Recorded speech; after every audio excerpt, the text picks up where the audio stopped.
Bismillahirrahmanirrahim. Assalamu alaikum. I am Miss Nargis Fatma, lecturer from Zoology Department, Pyas College, Kasur, as a co-teacher of course Evolution and Principles of Systematics. Main teacher is Dr. Muhammad Mudassar Shehzad from Division of Science and Technology from University of Education, Lahore. Our today's topic is Zahavi's handicap theory. All the rights of this lecture are transferred to the University of Education, Lahore. Now, let's start the lecture. Charles Darwin, in his path-breaking book on the origin of species, proposed a mechanism known as natural selection. जैसा कि आपको पता है कि Charles Darwin एक famous scientist है जिसने natural selection के हवाले से बहुत ज़्यादा काम किया और इस काम का जिक्र उसने अपनी किताब on the origin of species में किया। चार्ल्स डार्विन ने मुख्तलिफ आइलैंड्स में ट्रैवल किया जहाँ पे उसने जो है बर्ड्स फिंचेस के हवाले से स्टडी किया और बहुत से एनिमल्स और भी स्टडी किए और उसने जो है इस मैकेनिज्म को नाम दिया नेचुरल सिलेक्शन। लेकिन चार्ल्स डार्विन के जो काम है उसने जो ज़्यादा फोकस किया वो नेचुरल सिलेक्शन की थ्योरी को जो पॉइंट्स बताए थे उसमें कुछ पॉइंट्स ऐसे थे जो कि बहुत से फिनोमिनास जो कि नेचर में अकर कर रहे थे उसको सही तरीके से एक्सप्लेन नहीं कर पा रहे थे। जैसे कि मिसाल के तौर पे हमें एग्जांपल मिलती है, प्रोमिनेंट एग्जांपल है puzzle was the tail of peacock.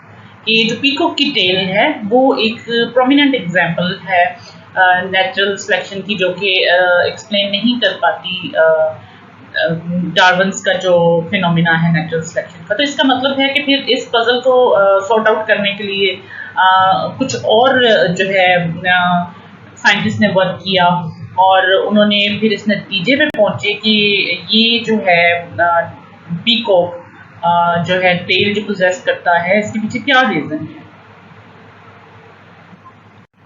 Now in this diagram you can see the peacock's tail.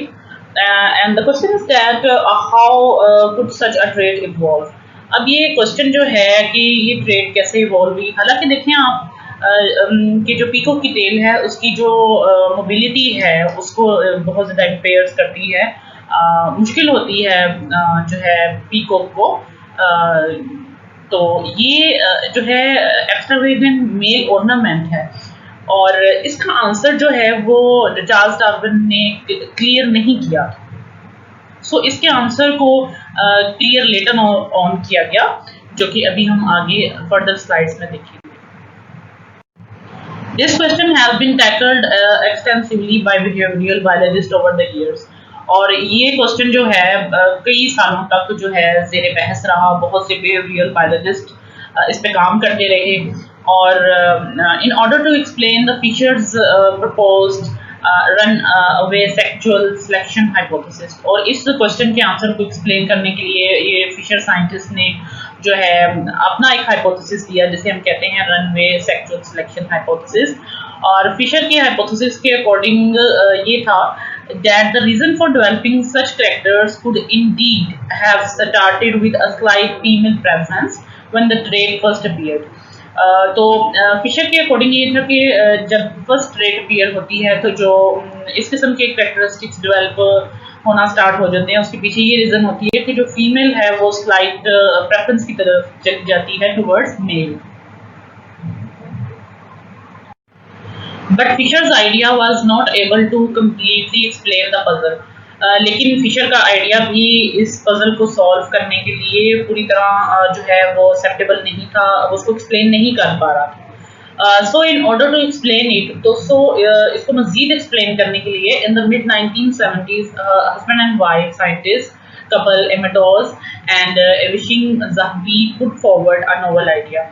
तो एमेटोज ज़ाहवी और उनकी वाइफ ने एक आइडिया पुट फॉरवर्ड किया जिसको हम ज़ाहवीज़ हैंडीकैप थ्योरी कहते हैं।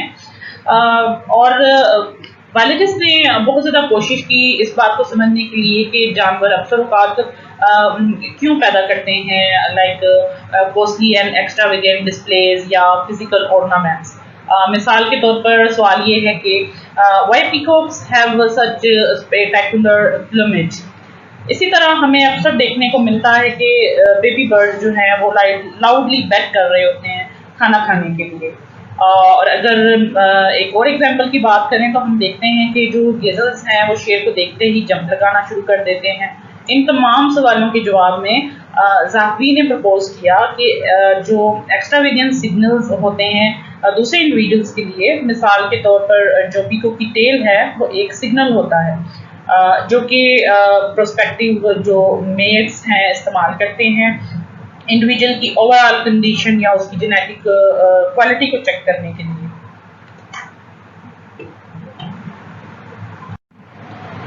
Zahwi's principle. The handicap principle is a hypothesis originally proposed in 1975 by biologist Anatol Zahwi. He proposed that females prefer males with handicaps. तो ज़ाहवी ने ये प्रपोज किया कि जो फीमेल्स होती हैं वो प्रेफर करती हैं मेल्स को, उन मेल्स को जिनके पास हैंडीकैप्स होते हैं, mating factor that reduce survival chances, और हैंडीकैप्स की वजह से जो वो मेटिंग करेक्टर है जो कि सर्वाइवल के चांस को रिड्यूस कर देता है।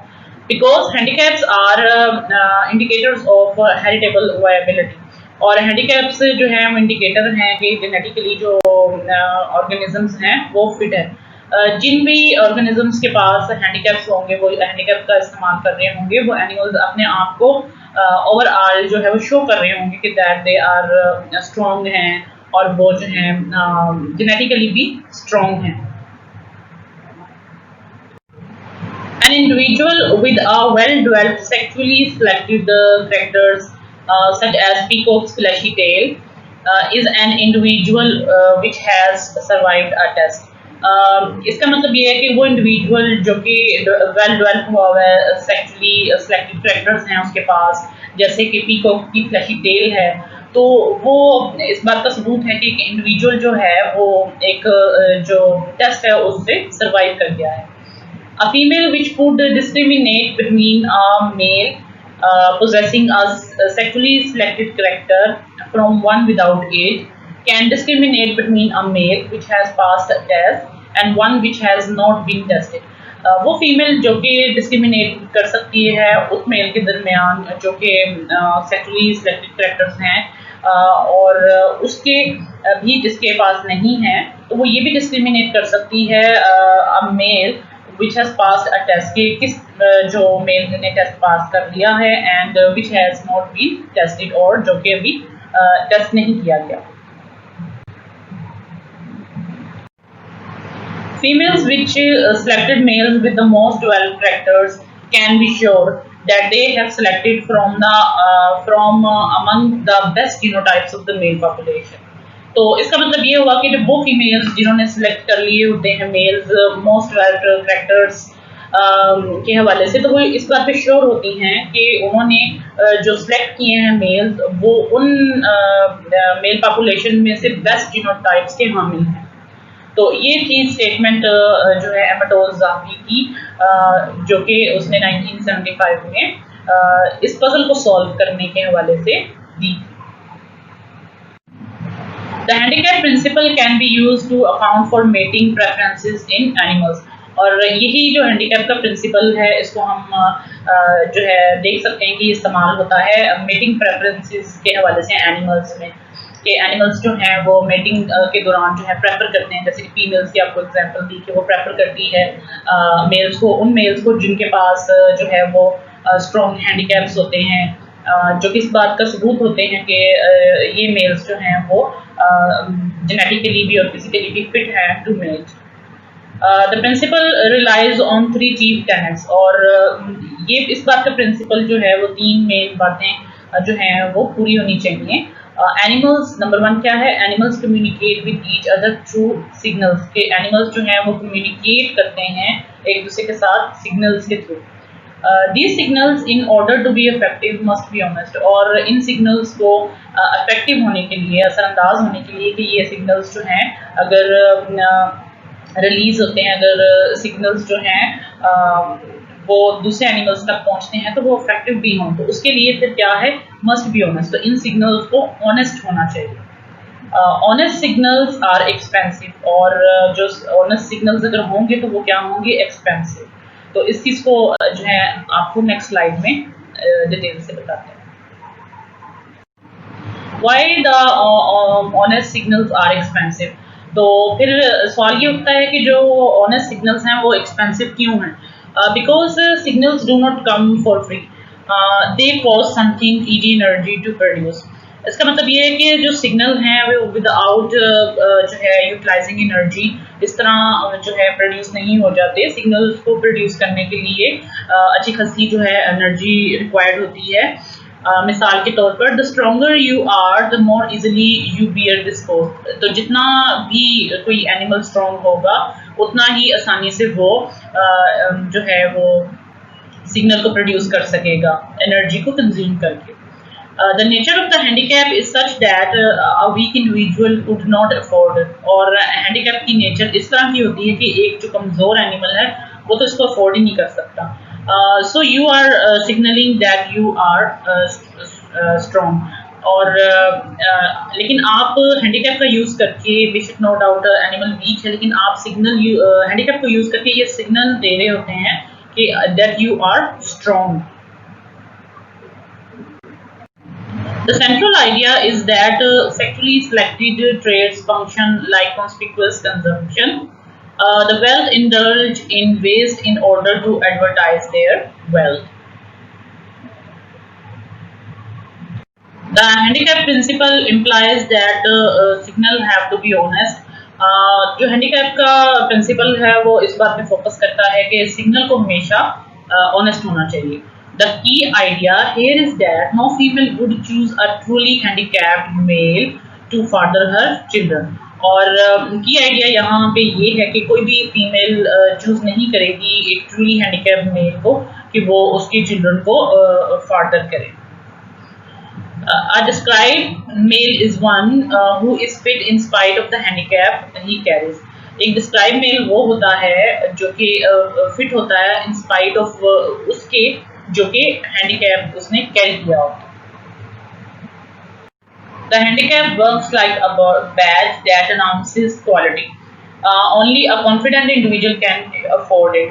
तो हैंडीकैप जो है वो काम आता है और अनाउंस करता है कि क्वालिटी ऑफ द एनिमल, और वही इंडिविजुअल इसको अफोर्ड कर सकते हैं जो कि कॉन्फिडेंट होते हैं और स्ट्रॉन्ग होते हैं। Handicap can not B fake, और एक हैंडीकैप कभी भी फेक नहीं हो सकता। That it what makes it honest, और यही वजह है कि ये ऑनेस्ट होता है एंड रिलायबल एज सिग्नल, और सिग्नल के तौर पर काबिल यकीन होता है। This is because flaunting the handicap requires a genuine investment on the part of the animal। और यही वजह है कि हैंडीकैप का इस्तेमाल के लिए बहुत ज़्यादा जो है एनर्जी की ज़रूरत होती है एनिमल के बिहाफ पे। एनिमल को जो है विदाउट एनर्जी यूज़ किए वो हैंडीकैप को उस तरह प्रॉपर यूज़ नहीं कर सकता। If an individual can not afford to make that investment, और अगर एक इंडिविजुअल जो है वो एनर्जी इन्वेस्ट नहीं कर पा रहा तो then it can not afford to cheat. तो फिर वो ये भी नहीं अफोर्ड कर सकता कि वो चीट करे। Now let's have look at some examples. ये बात आपको यहाँ पे कुछ एग्जांपल से क्लियर होगी। जैसे कि ये देख सकते हैं आप पिक्चर में पीकॉक को, ठीक है। The courting peacock eye catching but heavy tail is an example. Now, number 2 is the threatened gazelle, spectacular but attention drawing jump। यहाँ आप देखें कि ये जो गेजल है जंपिंग जो है वो कर रहा है। इसकी रीज़न ये है कि ये इसको हैंडीकैप के तौर पे यूज़ कर रहा है, और इससे जो प्रेडेटर्स हैं उनको ये मैसेज जा रहा है, ये सिग्नल जा रहा है कि ये गेजल जो है फिजिकली फिट है और उसको कोई खतरा नहीं है। उसने ये सब कुछ पहले देखा हुआ है, ये जो प्रेडेटर का वहाँ आ जाना उसके लिए कोई नई बात नहीं है। और इससे जो है बाज़ दफ़ा ये भी देखा गया है जब फील्ड प्रैक्टिकल्स परफॉर्म किए गए कि बहुत से जो प्रेडेटर्स हैं ऐसा जो बिहेवियर ऑफ द गेजल देखकर वो वहाँ से चले जाते हैं और किसी और प्रे की तलाश में निकल पड़ते हैं। Now I will discuss the strutting behavior। Strutting refers to the up and down jumps exhibited by gazelles upon spotting a wolf or other predators prior to their running away। Scientists suggest that a gazelle that indulges in such a dangerous practice may be signaling its physical fit status to the predator. Obviously अभी मैंने आपसे बात की पिछली slide में कि जो signal गेजल दे रहा होता है कि वो फिजिकली फिट है, तो इससे जो प्रेडेटर्स हैं वो फिर भाग जाते हैं, दूर हो जाते हैं, उसके पास नहीं आते.